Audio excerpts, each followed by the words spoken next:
the question is, what has been the catalyst? How did all this happen? Did it happen by accident? Was it goodwill? I think there are some things that stand out looking back. First of all, is Indigenous leadership. I think this would not have happened without leaders who were ready to work at the interface and to promote the interface as a way of achieving gains in health. And some some worked entirely from a tribal base, some worked entirely from a political base. I'm talking about people like Maturata, whose work was political, but was moving in the same direction. Others were more conventionally medical approach. Eru Pōmare's books on Maori and non-Maori disparities, really innovative in the 1970s and again in the 1980s. And Paratene Ngata's work with general practice and with Maori health generally, quite inspirational work. Henry Bennett and his exceptional brothers, I mean, that's if you want to belong to a family that was going to have influence, have an ambassador. Charlie, the brother, was an ambassador for the country, had been a commander of the Maori Battalion. John, an expert in education and chair of the Maori Education Foundation. Manu, a bishop. And to complement it all, Henry, a psychiatrist. So,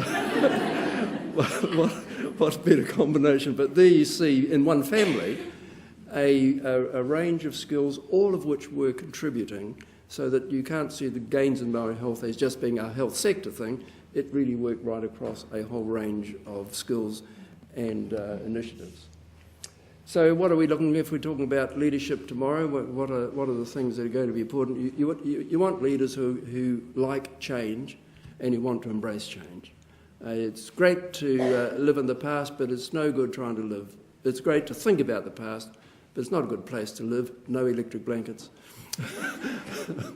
not a good be. So leaders who want to grapple with change, and that's why I think Ko Awatea has been such an important development for the nation, that here we have a place that's looking at different ways of doing things, actively wants to explore the future, actively wants to engage with change. And I think that's going to be important for Maori leadership as well. You need leaders who can sit comfortably at the interface. That is, they are at home in the world of health, but they're equally at home in the Maori world, because they have credibility in both. Really important for effective leadership. And you need leaders who are part of a network. I think really important that health leaders and education leaders and political leaders have some way, and economic leaders have some way of conversing with each other and staying attached, because it is the network that will actually produce the results rather than the single charismatic leader.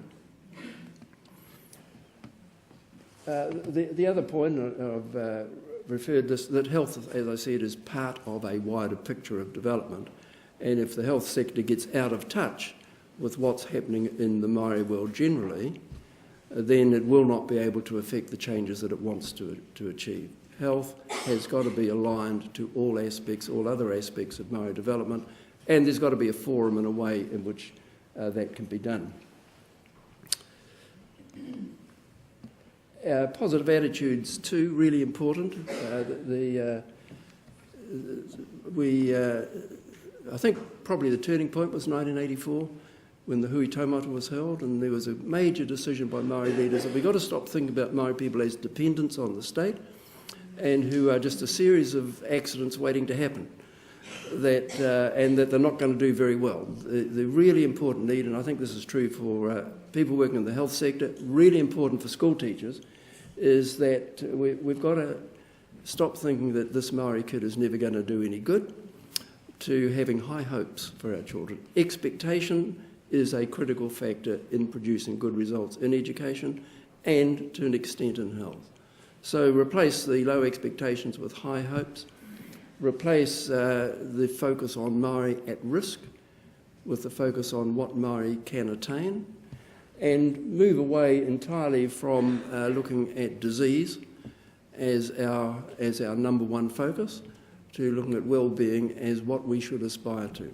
So these are attitudinal changes that shift the view of Maori in a deficit mode to think about Maori as high potential, and the potential is really high. If you look at the number of young people that Maori have, young people, by the way, is not a bad measure of potential. I know you don't think that when you've got teenagers, but it is. You wonder if they'll ever come right. But Maori, the median age for Maori at present is about 24 years. The national average is closer to 36. So we've got a young population, and it's growing. Potential is high.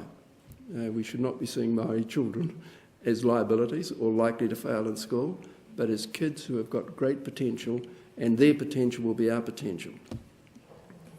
The other catalyst, I think, was professional endorsement, that in the end, the established professions came on board with the Maori move towards changing the way we do things in health. That was really important. And in my own specialty, the Royal College of Psychiatrists, Australian and New Zealand psychiatrists, Australians dragged their heels a little bit, but eventually came in.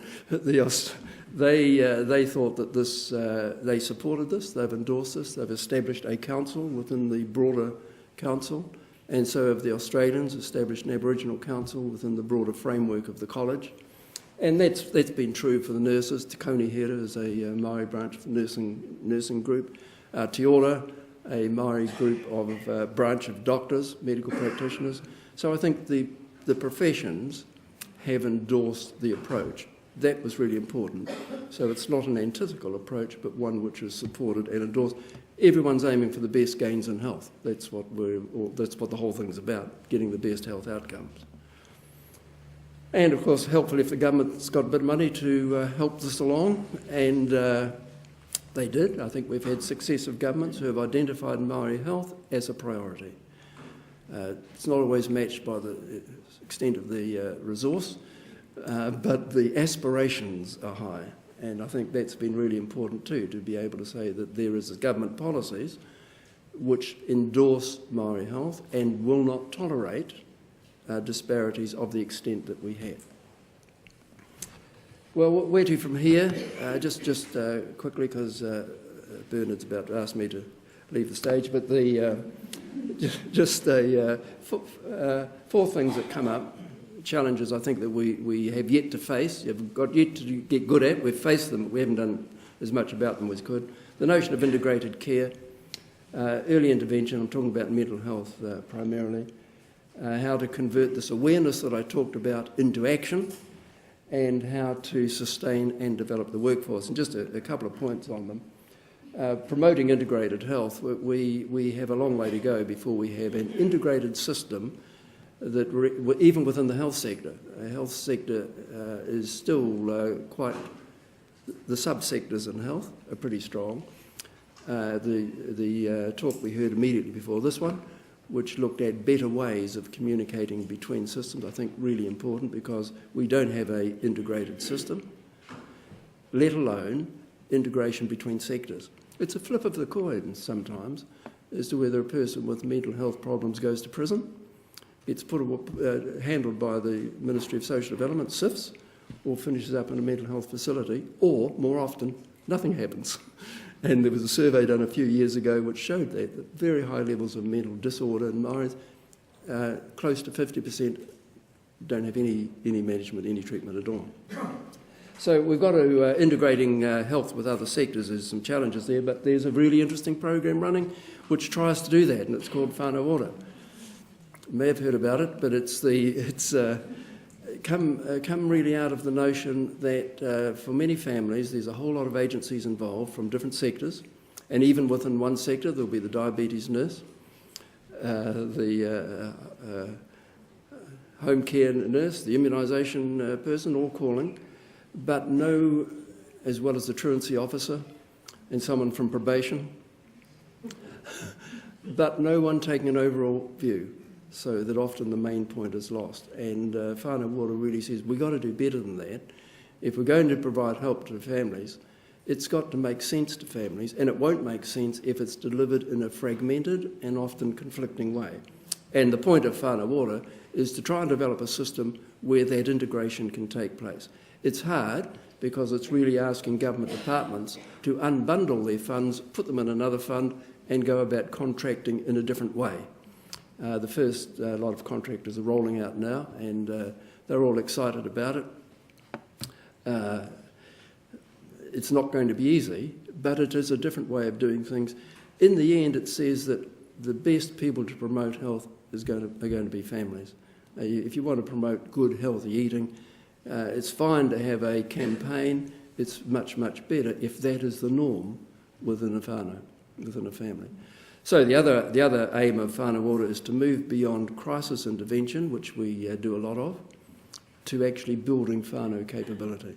So if you're a diabetes nurse, if you're a truancy officer, the aim is certainly to get the boy back to school. It's usually a boy, get him back to school. But the bigger aim is to have a whānau that values education.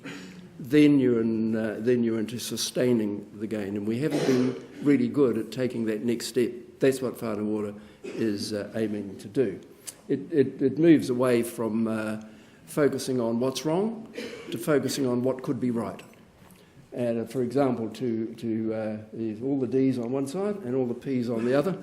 You've got to shift from the D's to the P's, from the deficit model to the model of potential. And I've mentioned some of these, but focusing only on the difficulties, we're much better, and this is where I think medicine has got a lot to do. We're really good at picking up pathology. We're not so good at picking up potential. And yet we should be, because the answer to pathology often doesn't lie only in managing the pathology, but also in looking at how to exploit the potential. So we've got a bit of work to do on that, and whānau ora is trying to move in that direction. So let's not just see whānau as problems waiting to happen. Let's see what their potential is and help them to gain that potential. Early intervention, quite a big issue at present is that a lot of Maori patients get admitted for psychiatric or mental health care because the policeman has been able to make the diagnosis. That's a pretty late stage of development when we can pick it up by the police. What needs to happen, of course, is that mental health has got to be an absolutely integral part of primary health care so that it is picked up early and dealt with at an early stage. I can envisage the time when, in fact I think the time is already here, when mental health won't be a distinguishable part of primary health care, it will be part of primary health care. Because for every mental condition, every mental disorder, depression for example, the physical correlates are high, and every person who has a physical disorder is going to have a mental health concern at some stage. The comorbidities are so high that it's getting it's getting more and more nonsensical to talk about mental health as if it was separate from other forms of health. In primary health care, that will be particularly important. And so early intervention really is a challenge to primary health care, not to do psychiatry in general practice, but to incorporate mental health into primary care generally. And another phase is how do you get this awareness that I was talking about into action? Seeing some interesting runouts of that, of what tribes are doing. I think the key really is how do we empower whānau so that they actually carry the health message. They are the champions of health. They know where to get the best deal for health concern, and who's good at doing it and who's not good at doing it. And I think the really important thing is for whānau and tribes too to be able to embrace new forms of communication, knowing which website is going to give you good information and which website is going to fill you with humbug. It won't take you anywhere, and that's I think there's a role there for us who are involved in healthcare of being able to help people use the web in a constructive way. Every time we see someone, here's a good website, this will give you good information on what you're looking for. That's where our young people are. The old idea that the best way of intervening was kānohi ki te kānohi, face to face. Whole generation of young people now never look at your face, they're looking at the screen the whole time. And you think they're talking to you, but they're not, they're talking to someone else. But we've got to exploit that. If that's how they communicate, then that's how health messages have to go through, and that's where health action has got to be transferred. And then how do we do it? Well, I won't dwell on this except to say that the workforce development that we've seen in the last 25 years needs to be extended across ways, but also vertically as well. Again, we're looking to Ko Awatea to give some insights into how this is going to unfold. So, three areas that that we've seen in the past: the transformation, the results, and the catalysts that did it. Again, just want to say thank you for inviting me to be here, but really what an honour it is to be able to be here at this time when you're opening this building and all that it stands for. More important than the building is, I think, what is embedded in it and what will come out of it. And so when you invite me back in 25 years' time for your for your first quarter century, I'll be able to see what the results have been and how this innovation has actually led to a transformation. That's what we're looking for, a transformation of healthcare in this area, but more than this area, nationally. Just to finish then, what can we say? That the last 25 years, in my view, has seen some spectacular transformations that we could not have envisaged. The next 25 years ahead, I don't think we will have an idea how it'll all finish up. We can identify some of the challenges, how to get a much more integrated system within the sector, between sectors and communities, between communities and iwi, how we can foster a notion of early intervention, really important for Maori. We tend to do that late. This notion of converting being aware of something to how do you put it into action, and then the final challenge of carrying on the work we've been doing with developing the workforce, but taking it now to a new level. Kia ora.